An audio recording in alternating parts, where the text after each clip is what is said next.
Okay, in this video, I wanted to just show you what it looks like to administer a test and take a test from both the teacher and the student view.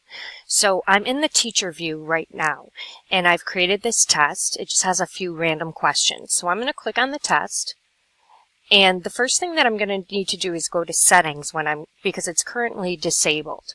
And that's the default when you make a test or quiz, so that you have to enable it. So I'm going to say enable until, and I'm going to set a due date of July 9th. There's no time limit, only one attempt, random order of questions, no. Using page breaks or one question per page. I think I'll do one question per page. And that'll be good. So I'm going to hit Save Changes. So this is now enabled for the students to be able to take the quiz. So now I'm going to go to the student view,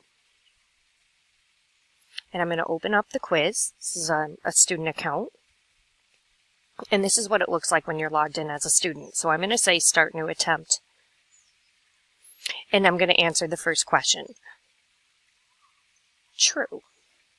And I'll hit Next Page.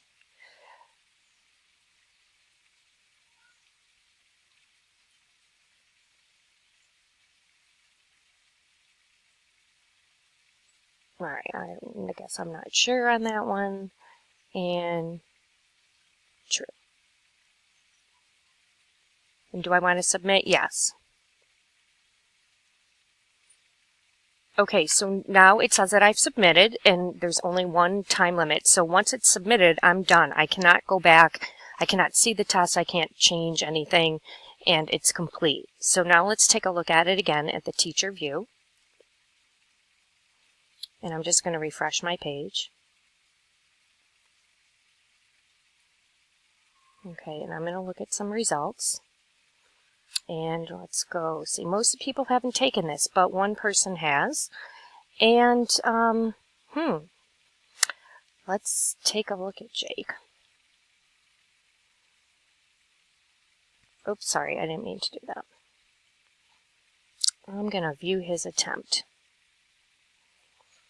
Okay, so Jake didn't really do very well on this test. He didn't get any of the questions right, and he only spent 29 seconds doing it.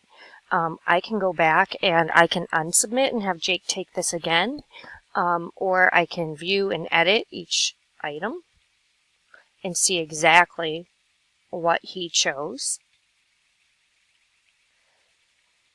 And once you get more results in, you'll be able to look at the results by, right now it says view by question.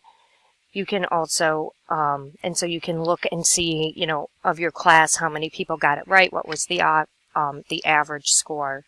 You can also get some statistics about your class averages and things like that by clicking on the Statistics tab.